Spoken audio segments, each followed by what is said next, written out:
제가 그 한우리교회에 처음 와서 느낌은 처음에 교회를 딱 이제 방문하면 첫 느낌이라는 게 있지 않습니까? 근데 한우리교회를 와서 받은 첫 느낌이 뭔지 아십니까? 아, 교회가 살아있구나, 교회가 생기가 있다 하는 걸 느꼈습니다. 그 처음 들어오는 입구부터 이 교회가 생기가 있는 교회구나, 그런 느낌을 받았습니다. 생기 있는 교회에 와서 또 저도 생명의 말씀을 전할 수 있게 돼서 정말 기쁘고 감사하고요. 한 가지 더 이제 감동스러웠던 것은 우리 찬양대가 찬양을 해주셨는데 제가 두려웠습니다. 왜 두려웠냐면 아까 장 목사님께서 반은 어디로 날아갔다고 그러셨는데 다 차면은 이 실력을 어떻게 감당할까? 절반인데도 이렇게 감동이 되는데 성가대가 찬양대가 다 모여가지고 찬양을 하면 이게 어느 정도 실력일까? 이게 겁이 날 정도였습니다. 오늘 찬양대 그 생명 있는 찬양으로 수고해 주셔서 진심으로 감사드립니다. 우리 장 목사님과 이렇게 같이 말씀 나누고 또 같이 교제하게 됐는데요. 저는 장 목사님을 이제 뵐 때 큰 형님으로 모시겠습니다. 나이 차이가 워낙 좀 있고 하니까. 근데 제가 그렇게 한 이유는 어떤 이유에서냐면 신원서판이라 예전에 그렇게 어른들이 말씀하셨는데 사람이 말을 해보고 또 글을 보고 또 사람의 몸을 보고 그러면 사람을 가늠할 수 있지 않습니까? 근데 제가 장 목사님과 이렇게 말씀을 나눠보니까 이분이 어른이구나 한 걸 깨달았어요. 왜 그러느냐? 보통 자기 교회 또 자기의 앞가림, 자기의 유익을 위해서 사람들이 그 멀리 보지를 못합니다. 요 앞에서 자기 것만 챙기고 자기 것만 보는데 우리 장 목사님께서는 한국 교회를 생각하시고 또 한국 교회의 미래를 걱정하시고 그러면서 어떻게 하면 이 한국 교회를 섬기고 살릴 것인가를 깊이 고민하시더라고요. 그래서 제가 그 사실을 보고 귀한 분이다. 한 가지 더 이제 그 감동 있는 것은 주변에 있는 젊은 사람들을 아끼시고 세우시더라고요. 젊은 목사님들을. 그러니까 한국교회의 미래를 생각해서 젊은 목회자들을 세우고 젊은 목회자들을 북돋아주고. 사실 여러분, 저는 여러분과 이렇게 같은 사람입니다. 저와 여러분의 성정이 같고 저와 여러분의 어떤 모습들이 같은데 장 목사님께서 과찬을 해주셨는데 이건 우리 장 목사님의 복이시죠. 여러분들의 복입니다. 사람을 세울 수 있는 건 그 사람의 복입니다. 그죠? 전 그래서 그런 의미에서 장 목사님이 우리 후배들을 또 후배 목사님들을 한국 교회를 생각하시는 그 마음에 깊이 감동해서 제가 형님으로 부르는 사람은 많지 않습니다. 많지 않은데 제가 말씀을 나누면서 제가 앞으로 형님으로 모시겠습니다 이렇게 말씀을 드렸습니다. 형님 교회 와서 이렇게 부흥회를 하니까 여러분 제 마음이 편합니다. 그리고 제가 그 목회하면서 받았던 은혜, 이 은혜를 여러분들과 함께 편하게 나누고 이 부흥성회는 하나님께서 인도하시는 성회가 되기를 간절히 소망합니다.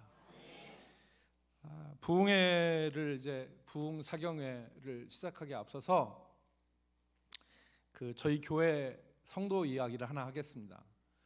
저희 교회에 권사님 한 분이 계신데요. 여기도 권사님들이 계신데 저희 교회 문태순 권사님이라는 분이 계세요. 근데 이 권사님은 어떤 분이냐면 이북분입니다. 이북분인데 이 문태순 권사님이 얼마나 영특하시냐. 남편은 그 신집사님이라고 아주 큰 장사를 하시는 분입니다.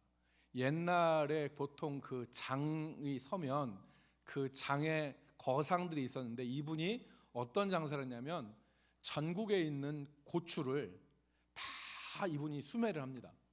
그래서 고추를 수매를 해서 그 수매한 고추를 가지고 다시 장사를 하는 일을 했는데 말년에는 그 지금 그 태양초 고추장 있죠. 삼원식품이라고 하는 태양초 고추장에 전속으로 이분이 납품을 했습니다. 제가 그 집에 가면 그 집이 대전역 옆에 옛날에 원동초등학교 있는 그 시장에 있었는데, 그 집에 가면 곶감이나 사과 같은 게 아주 극상품 곶감이나 사과 같은 게 있습니다. 그래서 목사님 오셨다고 이렇게 내놓는데 일반에서 구경할 수 없는 곶감과 사과 같은 것들이 그 집에 있었어요. 그래서 권사님이 참 좋습니다 그랬더니 그 권사님 하시는 말씀이 이거 보내온 것이라요 뭐 이렇게 얘기를 해요. 보내온 거라는 얘기예요. 그러니까 안동에서 장사하는 사람들이 보내오고, 그러니까 다른 곳에서 보내오고, 그런데 이분이 장사를 크게 했어요. 근데 이 권사님이 얼마나 영특하신 분이냐면, 대전에서 그 결혼식이 있어가지고 서울로 이렇게 버스를 대절해서 가잖아요. 그러면 대전에서 출발할 때 찬송가를 시작하면 서울에 도착해서 도착할 때까지 찬송가를 그치질 않아요. 완전 메들리예요. 1절부터 4절까지 다 외우는데 1절부터 4절까지 외우는 찬송이 2시간 반 정도 가는 기간에 끊어지진 않아요. 그러니까 저희 교회는 이제 결혼식장에 가잖아요. 결혼식장에 가서 버스 타고 가면 부흥회를 합니다. 버스 안에서. 그 권사님 탄 버스 안은 부흥회예요. 그냥 찬송을 하는 거예요. 근데 이 권사님의 그 자녀가 5이 있었습니다. 5이. 큰 아들이 남이에요. 신남이. 둘째 아들이 이름이 신북희입니다. 셋째 아들이 이름이 신통이고, 넷째 딸 이름이 신일이에요. 감 잡으셨죠? 예, 남북통일로 진 거예요. 남북통일로. 그래서 5째를 낳는데 5째는 신대희예요. 6째를 낳을 뻔했는데 6째를 낳으면 신한이라고 지려고 그랬어요. 감 잡으셨죠? 대한민국이에요. 남북통일 대한민국으로 지려고 해서 8가지 낳으려고 생각했는데 5에서 그치셨어요. 근데 이 5째 아들이, 다른 자식들은 다 잘 자랐는데 5째 아들이 이게 마음대로 안 자랐어요. 그러니까 대전에 있는 2년대학, 그때 당시에 2년제 전문대학을 나오고 그냥 교회 옆에서, 그 교회 옆에 골목에서 담배 친구들하고 뻐끔뻐끔 피고 그렇게 자랐어요. 그러면서 대학 졸업하고 뭐 해서 이렇게 있었는데 26인가 7인가 될 때까지 그렇게 있었습니다. 그런데 이 친구가 그 수련회 때, 한 수련회, 여름 수련회가 있었는데 수련회 때 은혜를 받았습니다. 수련회 때 그냥 27, 8년 그냥 왔다 갔다 하던 교회에서 그냥 있는 게 아니라 이 청년이 수련회 때 은혜를 받았어요. 큰 은혜를 받았어요. 그리고서 이 청년이 눈빛이 달라지더라고요. 그전에는 그냥 눈빛이 그랬는데 그 이후에 눈빛이 달라지더라고요. 그러면서 그때 서울에서 그 내려온 한 청년이 있었는데 이 청년이 피아노를 전공을 했어요. 그런데 둘이 뭐 찬양하다가 그 피아노 전공한 그 자매 친구가 너 목소리가 너무 좋다. 이 신대희는 음악이 저기가 없던 친구예요. 근데 피아노 반주하다가 옆에서 찬송하니까 너 목소리가 너무 좋다 해가지고 같이 찬송을 하다가 야, 너 한번 그 성악을 한번 전공해 볼래? 해서 성악을 전공하는데 26살인가 7살짜리 된 애가 성악 공부를 시작한 거예요. 그때가 한 여름이었는데 여름에 은혜 받고 가을에 이렇게 준비해서 한양대학교 음대 시험을 봤어요. 그때 한양대학교 음대 교수가 누구였냐면 고성현 교수라고, 여러분 아시죠? 고성현 교수라고, 방송에 나오는 고성현 교수가 그 지도교수가 된 거예요. 합격을 했어요. 그래서 한양대학교에서 느지막이 성악 공부를 해가지고 한양대학교 졸업하고 독일에 가서 유학하고 지금은 뮌헨에 있는 시립 그 오페라단의 정식 단원이 됐습니다. 그 독일 사람들도 들어가지 못하는 뮌헨 그 음악단의 정식 단원이 됐습니다. 지금은 신대희라고 하면 알아주는 성악가입니다. 제가 왜 이 말씀을 드리냐면, 요즘에 부흥회를 하면 부흥회 의무방어전으로 치르지, 부흥회 그냥 몇 시간 앉아 있다가 가능한 시간 앉아 있다가 끝내지 이렇게 생각하는 교인들이 많이 있습니다. 그러나 은혜는 받아야 됩니다. 은혜 받으면 길이 열립니다. 인생의 길이 은혜 받을 때 열리는 것을 우리는 알고 있습니다. 우리가 하나님께 은혜를 받으면 하나님께서 우리의 길을 열어주시고 길이 보입니다. 이번 부흥 성회가 은혜 받는 성회가 되기를 주의 이름으로 축복합니다. 은혜 받는 시간. 여러분, 오늘 우리가 읽은 말씀은 우리가 잘 아는 룻이라고 하는 여인에 대한 말씀입니다. 이 룻이라고 하는 여인은 불행한 여인이었습니다. 기구한 운명의 여인이었죠. 결혼했는데 남편이 죽어버렸습니다. 그리고 이 시어머니 나오미라고 하는 사람은 더 기구한 여자였죠. 남편이 죽고, 그러니까 베들레헴이라고 하는 곳에서 짐 다 싸가지고 모압이라는 곳으로 갔는데 모압을 간 어느 순간 남편이 죽죠. 그러다가 두 아들도 죽어버립니다.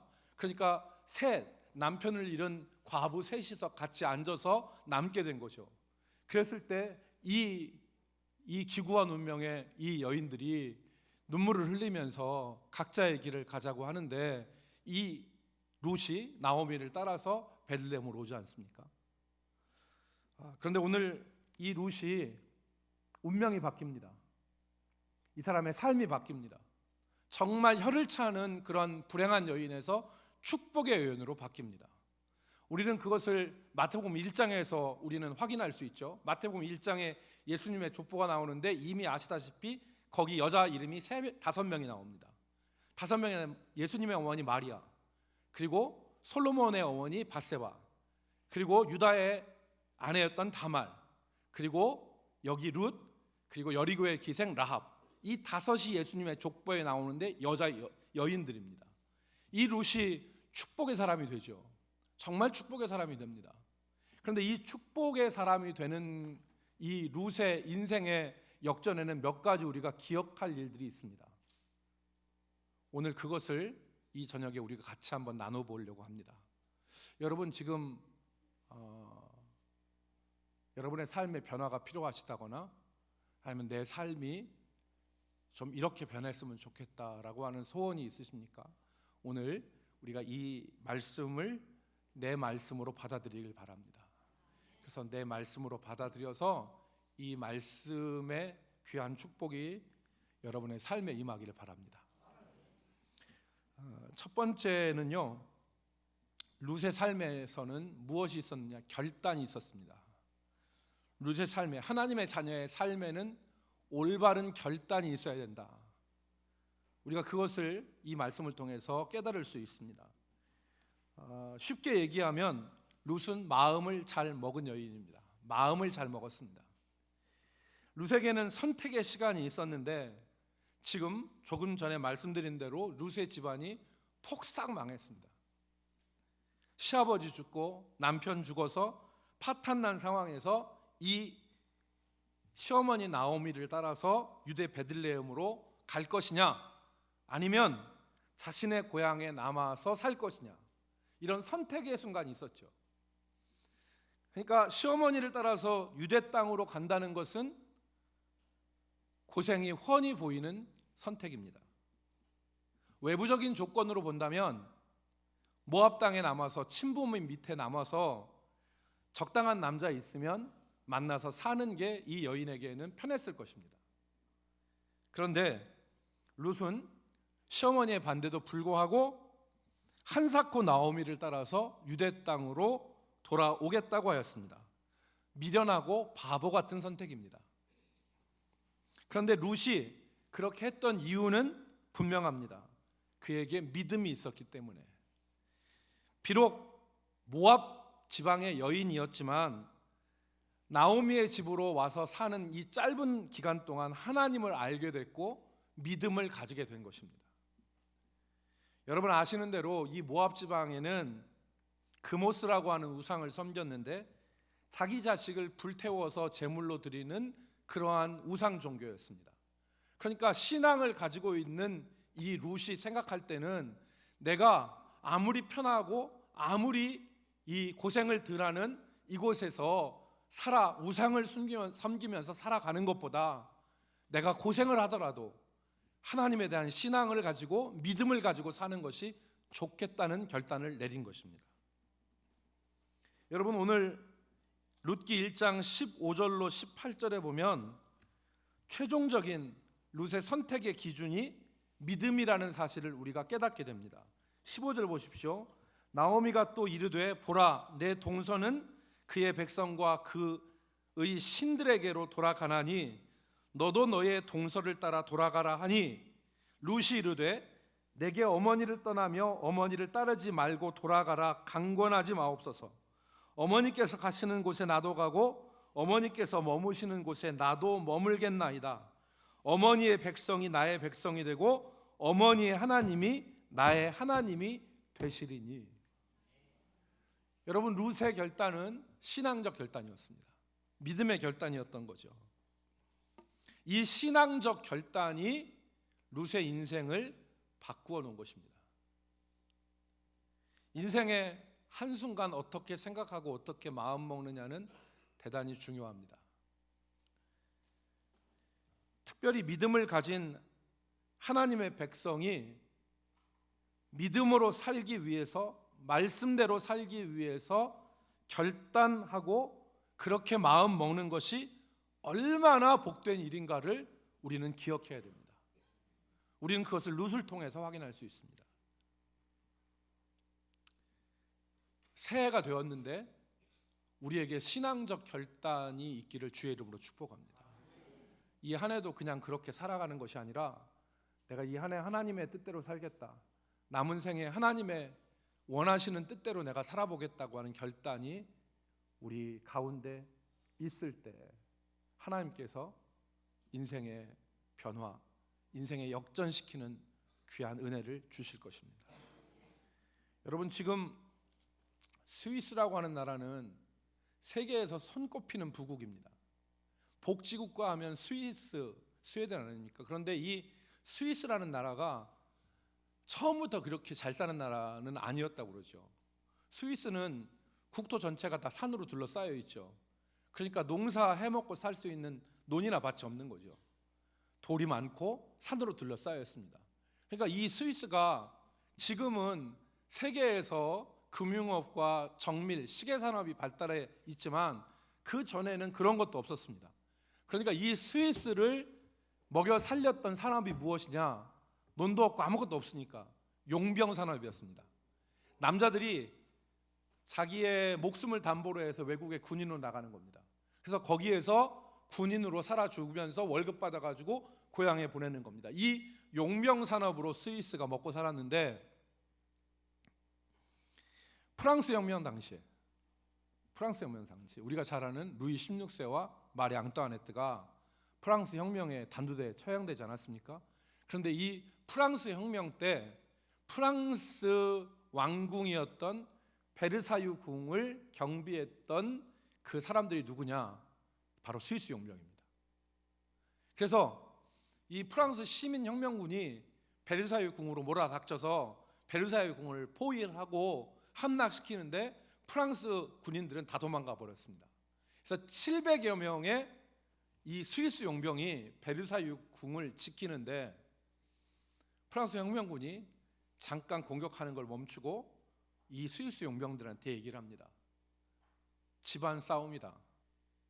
너희들한테 도망갈 수 있는 기회를 주겠다. 그러니까 지금 여기서 우리 집안 싸움인데 너희들 도망가면 도망가는 시간만큼은 우리가 보장해 주겠다. 그리고 도망갈 거를 통지를 해요.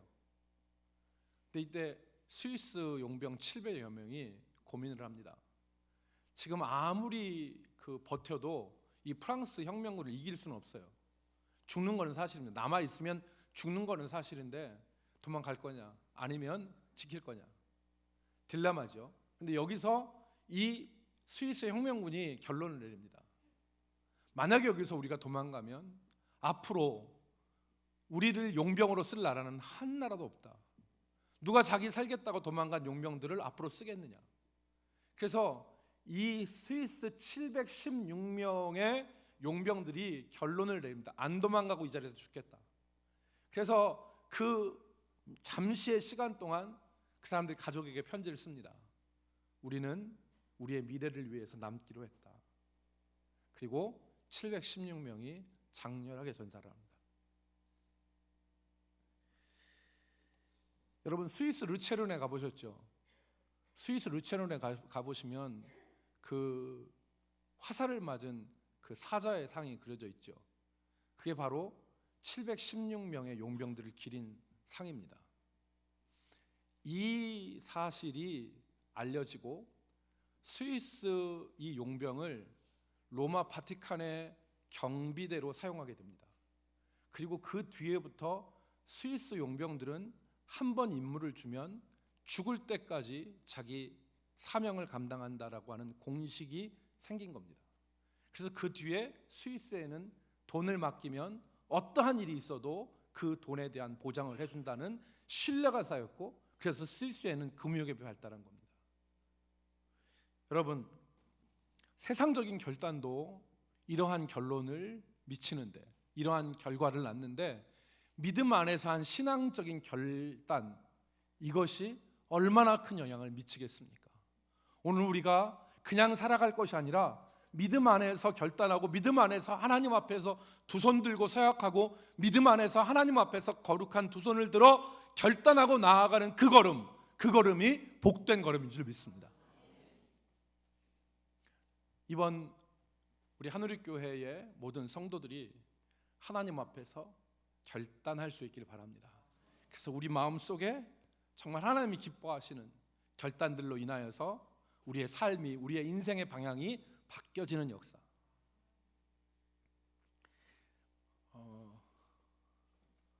어느 그 공원에서 풍선을 파는 풍선 장수가 있었습니다. 여러분 아시죠? 공원에 가면 이렇게 그냥 풍선 말고 이렇게 그 하늘 붕붕 떠다니는 이렇게 풍선, 그 풍선을 풍선 장수가 팔고 있었어요. 근데 사람들이 풍선을 안 사.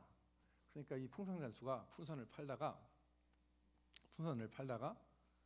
꾸벅꾸벅 졸았어요. 지금 조는 분은 한 분도 없네요. 조는 분이 있으면 내가 그 조는 분하고 풍선 장사라고 할 텐데, 풍선 장수가 꾸벅꾸벅 졸았어. 꾸벅꾸벅 졸다가 잘못해서 풍선이 하나 날라갔어. 풍선 장사가 아깝잖아. 그래가지고 그 풍선을 잡으려고 뛰었습니다. 그런데 안 잡혀. 이미 날라갔어. 그래서 풍선도 못 팔았는데 풍선 하나 날라갔네, 이렇게 생각하고 속이 상했는데, 저쪽에서 그 풍선 날아가는 것을 사람들이 공원에서 보더니 오는 거야. 아, 저기 풍선 장수가 있네. 그래서 풍선을 사려고 와서 한 사람씩 와서 풍선을 샀어요. 그러니까 이 영특한 풍선 장사가 어떻게 했냐면 1시간 정도가 지나서 풍선 일부를 하나를 딱 띄워보낸 거야 이제. 그러니까 풍선을 날리니까 그때도 사람들이 보고, 아, 저기 풍선 파는구나 라고 생각해서 풍선을 사러 온 거죠. 그러니까 광고로 하나씩 띄우는 거예요. 아깝긴 하지만. 그런데 풍선이 팔리는 거야. 그래서 풍선을 팔았어. 그랬더니 그 옆에 있는, 앉아서 그 모습을 바라본 흑인 꼬마 아이가 풍선 장수한테 묻습니다. 아저씨, 검정 풍선은 안 날려요? 검정 풍선은 하늘을 못 날려요? 묻는 거야. 그래서 영민한 이 풍선 장수가 깨달은 거예요. 노란 풍선, 빨간 풍선, 하얀 풍선, 살색 풍선, 다 풍선이 날랐는데 지금까지 안 날은 풍선은 검은색 풍선이야. 그러니까 이 흑인 꼬마가, 자기가 흑인인데, 아저씨, 검은색 풍선은 안 날려요? 못 날리는 거예요. 그러니까 이 아저씨가 뭐라고 했냐면, 알아채고 이렇게 해야 된 거야. 아이야, 풍선 색깔이 중요한 게 아니야. 풍선 색깔에 따라서 풍선이 나는 게 아니라 이 안에 수소 가스가 있는데, 수소 가스가 풍선을 하늘로 띄우는 거야 하면서 검은색 풍선을 띄웠어요. 풍선이 날아갔을까요? 안 날아갔을까요? 날아갔을까요? 안 날아갔을까요? 날아갔죠? 제가 무슨 얘기를 하려고 하는지 여러분 아시겠어요? 사람은 겉모습이 중요한 게 아니에요. 그 안에 무슨 생각을 담고 사느냐가 중요한 것입니다. 사람이 겉모습, 하나님 겉모습을 보지 않으세요. 하나님이 겉모습을 보는 게 아니라 그 사람이 가지고 있는 생각, 그 사람이 가지고 있는 마음의 결단, 하나님이 이것에 복을 주시는 것입니다. 하나님이 우리가 어떤 마음을 품고 사느냐, 어떤 결단을 하고 사느냐, 어떤 생각을 가지고 사느냐, 이거에 따라서 하나님께서 역사하시는 것입니다. 오늘 우리 하늘의교회 모든 성도들이 믿음의 결단의 사람들이 되기를 주의 이름으로 축복합니다. 믿음의 결단, 하나님이 기뻐하시는 믿음의 결단. 내가 악한 마음을 먹고 악한 생각으로 품은 뜻이 내 인생에 독이 될 수도 있고요, 내가 하나님을 믿으면서 어렵더라도 믿음으로 내린 결단이 행복의 보고를 열는 열쇠가 될 수도 있는 것입니다. 여러분, 우리 인생에서 올바른 생각, 올바른 결단을 품기를 주의 이름으로 축복합니다. 예수 믿는 사람이 품어서는 안 될 생각들은 버려야 됩니다. 사탄이 그 생각을 발판으로 우리 삶을 어지럽히고 그것으로 행동이 이어지면 인생이 쑥대밭으로 변하는 것입니다. 여러분, 우리가 어떤 생각을 먹고 어떤 마음을 품고 사느냐가 얼마나 중요합니까? 예수 믿는 사람이 겉으로는 예수 믿는 사람인데 속으로는 사탄이 주리를 틀고 앉아 있을 수 있는 이런 생각들을 품고 살면 그 인생이 쑥대밭이 되는 거죠. 그러나 하나님의 사람이 마음을 결심하고 생각을 정결하게 하고 하나님이 기뻐하시는 뜻으로 살게 되면 인생의 창공을 알게 되는 것입니다. 오늘 그 역사 우리 가운데 있어야 되겠죠. 우리 가운데 있어야 되겠습니다. 그래서 이번 기도회 때, 이번 부흥성회 때 여러분들이 기도하실 때 저는 뭐 큰 얘기를 전하지 않을 것입니다. 그런데 우리가 같이 찬양하고 같이 기도할 때 하나님이 기뻐하시는 기도들이 여러분의 입술에서 튀어나오기를 바랍니다. 여러분, 아무리 강사가 좋은 얘기를 하고 귀에 달콤한 얘기를 하고 녹는 얘기를 한다 하더라도 내가 멍하니 있고 내가 아무 생각 없이 집회 왔다 갔다 하면 그 시간만 좋은 거예요. 그러나 내가 정말 하나님이 기뻐하시는 결단을 내 마음속에 품고 그것을 믿음으로 입술로 고백할 때 하나님께서 그 입술의 고백대로 역사하시는 능력이 삶에 나타나는 것입니다. 그 결단이 있길 바랍니다. 두 번째, 하나님의 자녀의 삶에는 고난의 현장으로 나가는 믿음의 행동이 있어야 된다. 여러분, 룻이 오늘 그 생활을 위해서 이삭 줍는 밭으로 나갔습니다. 이삭 줍는 밭으로. 오늘 이삭 줍는 밭, 제목이 이삭 줍는 밭이잖아요. 그런데 이삭 줍는 밭으로 나갔어요. 왜 나갔습니까? 먹고 살기 위해서. 이 베들레헴에 아무것도 없었어요. 그러니까 이 룻이 남의 이삭 줍는 밭으로 갔습니다. 이스라엘 백성들 가운데 제도가 있었는데 추수를 하는데 밭 귀퉁이를 남겨둬요. 혹은 떨어진 이삭을 다시 줍지 않습니다. 왜? 한 평도 한 마지기도 땅이 없는 사람들 먹고 살게 하기 위해서 이삭을 떨어진 걸 안 줍는 거예요. 모퉁이를 남겨놓는 거예요. 이게 굉장히 자비로운 제도였지만 그 안에서 실질적으로 이삭 줍는 사람들은 수치와 모멸을 당했습니다. 일을 하다가 갈고 고치니까 천대받고 멸시받고. 그런데 이 룻이 결단하고 나간 거예요. 그 수치의 밭으로, 그 모멸의 밭으로, 그 고난의 밭으로 나간 것입니다. 그런데 여러분, 생각할 것은 이 수치와 이 모멸의 이삭 줍는 밭이 룻의 인생에 있어서는 축복의 밭이 된다는 것을 붙잡길 바랍니다. 여기가 축복의 밭이었습니다. 왜냐하면 보아스를 만나는 장소가 이 이삭 줍는 밭이에요. 우리 인생에도 이런 역사가 있습니다. 우리가 가기 싫은 곳, 우리가 가기 어려운 곳, 하기 어려운 거, 그런데 해야 되는 거, 그 자리로 나갈 때 하나님께서는 그 이삭 줍는 밭으로 인생에 변화시키는 축복의 밭으로 변화시키고 만들어주시는 역사가 하나님의 은혜입니다. 오늘 룻과 보아스는 이 밭에서 결혼을 약속합니다. 사랑하는 성도 여러분, 하나님께서 룻의 인생을 변화시키고 복을 주신 장소는 다름이 아니라 룻이 힘들고 그리고 버겁고 수치와 고난의 자리였던 이삭 주는 밭이었습니다. 오늘 우리의 삶에서 이 이삭 주는 밭은 어디일까요? 많은 사람들이 이 이삭 줍는 밭으로 나가기를 주저합니다. 은혜를 받고 기뻐했지만 실질적으로 이삭 주는 밭으로 나가지 않습니다. 오늘 내가 은혜를 받고 내가 하나님의 크신 사랑을 받았다면 내가 나가야 될 이삭 줍는 밭은 어디인가를 생각해야 됩니다. 정말 안전한 자리에 머물러서 있는 것이 아니라 정말 가기 어려운 이삭 줍는 밭에 나가서 이삭을 주울 때 하나님은 그 자리에 하나님의 예비된 역사를 준비해 놓고 계시는 것입니다. 한 목사님이 중국의 코스타에 집회를 갔습니다. 유학생 집회를 갔는데 중국 그 코스타 집회에서 한 여학생이 이 목사님 집회에 은혜를 받았습니다. 그래서 매 시간 은혜를 받았는데 맨 마지막 시간에 이 자매가 중국에 유학하는 이 여자 유학생이 목사님을 찾아왔습니다.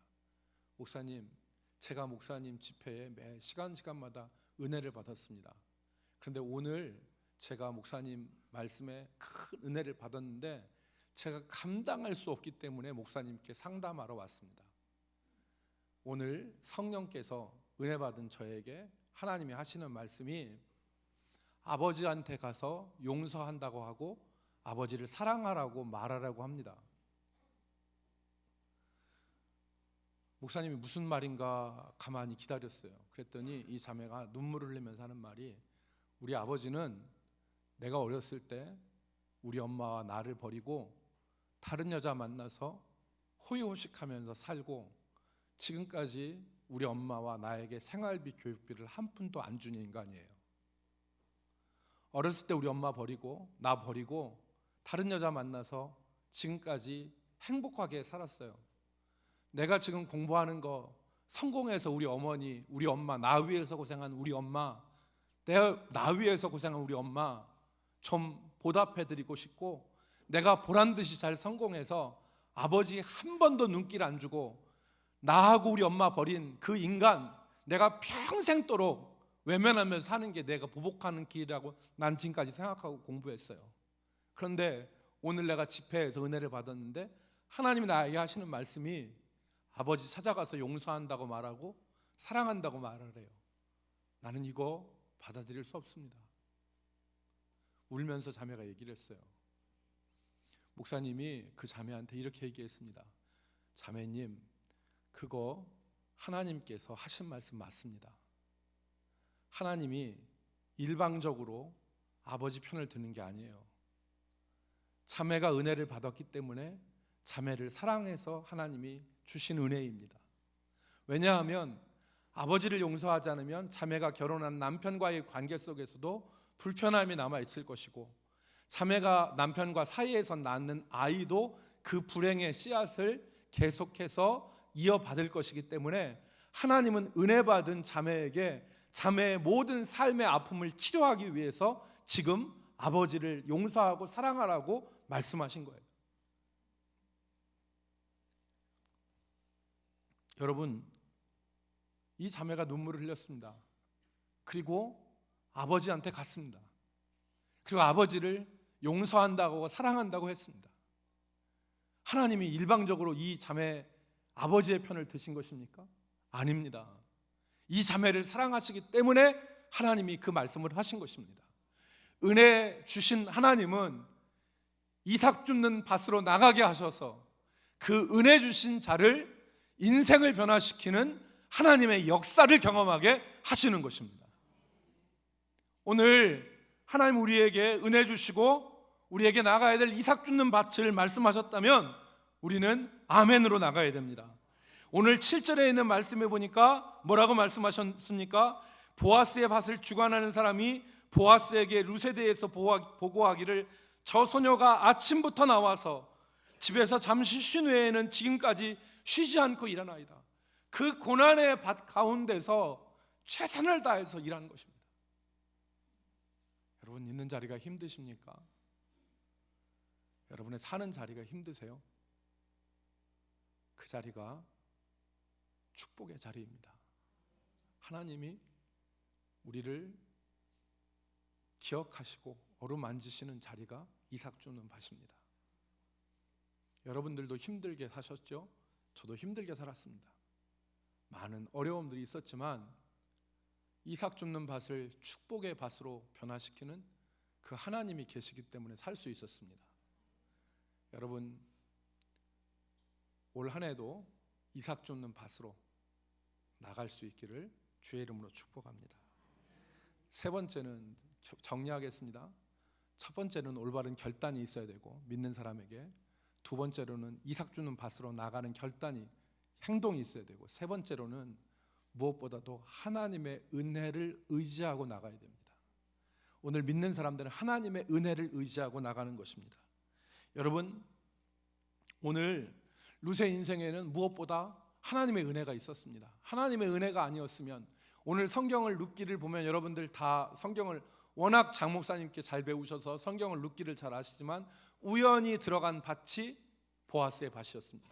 나중에 남편이 돼 우연히 들어갔습니다. 우연히 들어갔는데 그 우연히 들어간 곳이 자기 남편이 될 이 보아스, 그 밭 아니었습니까? 어떻게 이 일이 가능합니까? 우연히 어떤 일을 했는데 그 일이 내 삶을 변화시키는 인생의 한순간이었죠. 하나님의 은혜가 아니었으면 어떻게 이런 일이 있습니까?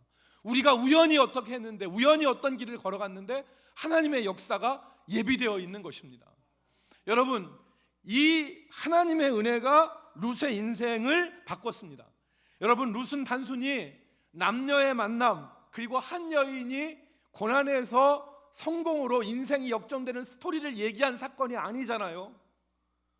룻의 본질은 무엇에 있습니까? 룻기의 본질은 정말 폭삭망한, 남편 잃고 자식 잃고 삶의 소망이라고 하는 건 아무것도 없는, 한 조각의 소망도 없는 파탄 맞은 우리 인생을 우리의 구속자 되신 예수 그리스도가 우리를 구원하셔서 우리의 삶이 변화되어졌다고 하는 이 회복의 역사를 말하는 것이 룻기의 주제 아닙니까?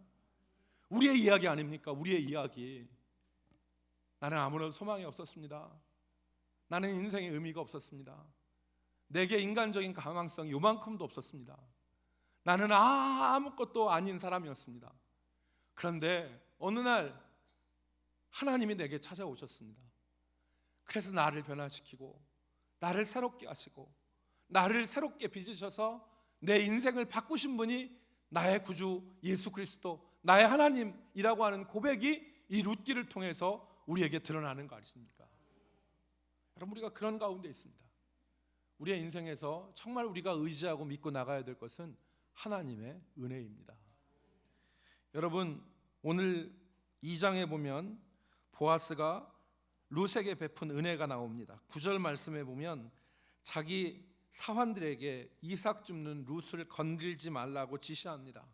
어린 소녀가 와서 이삭을 줍는데 사환들, 남자들에게 이삭 줍는 룻을 건들지 말라. 그리고 자기 사환들이 떠온 물을 마실 수 있게 합니다. 얼마나 이 목이 타겠어요. 그 밭에서 일을 하는데.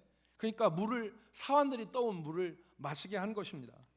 그리고 14절에 보면은 보아스가 식사할 때에 룻에게 떡을 먹게 하고 볶은 곡식을 주어 배불리 먹게 합니다.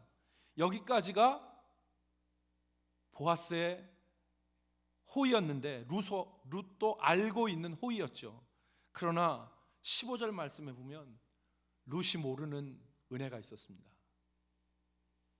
15절 말씀에 보면 룻이 이삭을 주우러 일어날 때 보아스가 자기의 일하는 소년들에게 명령하는데 뭐라고 말씀합니까? 룻이 곡식단 사이에서 이삭을 줍게 하고 책망하지 말아라. 그리고 16절 보니까 그를 위하여 곡식 다발에서 조금씩 뽑아 버려서 그에게 줍고 꾸짖지 말라. 이게 바로 룻이 모르는 보아스의 은혜였습니다. 룻은 몰랐던 거죠. 그렇지만 룻의 사환들은 보아스의 명령을 듣고 곡식단에서 일부러 뿌리는 거예요. 일부러 뿌리러 가는 겁니다. 누가 주우라고? 룻이 주우라고. 여러분, 저는 그렇게 생각합니다. 우리가 알고 있는 하나님의 은혜도 있지만 우리가 모르는 가운데 우리에게 베풀어 주신 하나님의 은혜가 우리를 살리는 것이다. 우리가 모르는 가운데 행하시는 하나님의 은혜, 그 은혜가 저와 여러분을 붙들고 있지 않습니까? 우리는 모든 것을 우리가 다 계산하고 우리가 다 헤쳐나간다고 생각하죠. 아닙니다. 우리가 모르는 하나님의 은혜가 있습니다. 하나님의 은혜가. 그 은혜를 의지하십시오. 그 은혜를 의지하십시오. 내 인생을 주님께 맡깁니다. 하나님, 내 인생을 주님께 주님이 아시죠? 주님이 일하실 것을 믿습니다 라고 믿음으로 나가면 좋겠습니다. 여러분, 미국에서 오래전에 직장 생활을 하는 싱글맘이 있었습니다. 남편과 이혼을 하고 아이 셋을 기르는 여자가 있었어요. 그런데 이 오래전 일인데, 그런데 이 여자분이 전문직이 아니라서 그냥 회사를 다녔는데, 그런데 아이들은 10대로 자라고, 그러니까 아이들이 자라면서 돈도 많이 들어가고 그러는데 자기의 월급 갖고는 아이들 필요를 채워주지 못했습니다. 그래서 이 자매가 직장을 다니고 하는데 아무것도 못했어요. 교회에서 신앙생활 하는데 교회에서 봉사도 못하고 아무것도 못하고 그냥 예배와 성경 공부만 하고 아무것도 못한 그런 상황이었습니다. 그런데 이 자매가 생각을 했죠. 내가 하나님의 일을 봉사를 못하지만 내가 하나님의 뜻대로 살고 싶다, 그렇게 생각해서 이제 기도를 하는데 하나님이 네가 할 수 있는 기도를 해라. 그래서 출근하는 45분 동안, 차를 타고 가는 45분 동안 기도를 하기로 했습니다.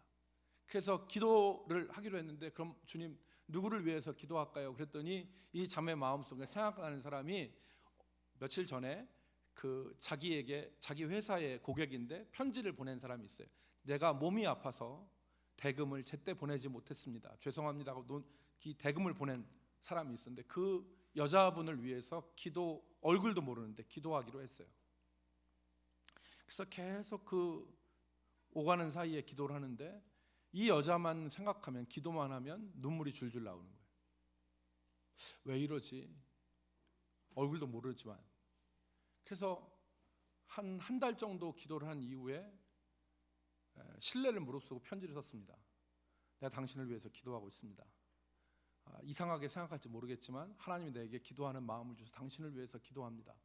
편지를 보냈는데 답장이 안 와요. 가끔 이 자매가 그 기도하는 자매를 위해서 말씀이 적힌 그런 엽서도 보내고 카드도 보내줬습니다. 묵묵부답이에요. 근데 9개월이 지난 어느 날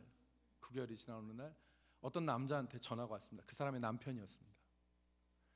이 전화의 내용은 뭐냐면, 내 아내가 당신의 편지를 받았다. 그런데 내 아내는 46살 된 나이로 폐암으로 며칠 전에 세상을 떠났다. 그런데 아내의 유품을 딸과 정리하다 보니까 당신이 보내준 편지가 있었다. 내 아내는 당신이 보내준 편지를 받고 9개월 동안 폐암에 걸린 이 9개월 동안 고통을 한 번도 받지 않고 예수를 영접하고 죽기 전에도 교회에 스스로 나가서 예배를 드리고 그렇게 생을 마감했다. 내 아내가 폐암에 걸린 동안, 그렇게 고통스러운 시간 동안 내 아내가 그렇게 살 수 있었던 것은 당신의 기도 덕분이었다고 생각한다. 수잔 모린이라고 하는 이 여성의 이야기는 실화입니다. 그런데 이 여성이 고백하는 건 뭐냐면, 자기가 얼굴도 모르는 누군가를 위해서 기도할 수 있었던 것도 은혜지만 내 삶에서 9개월 동안 하나님 앞에 기도할 때 하나님이 나를 붙들어 주신 것이 더 큰 은혜다. 사랑하는 성도 여러분, 오늘 하나님이 우리의 삶에서 베풀어 주시는 이 우리도 알지 못하는 은혜, 그 은혜를 의지합시다. 그 은혜를 의지하고 그 은혜를 의지하면서 우리가 선한 결단, 믿음의 결단, 그리고 고난의 밭, 이삭 줍는 밭으로 나갈 수 있는 그런 역사들이 우리 한우리교회 성도들의 삶 가운데 있기를 주의 이름으로 축복합니다.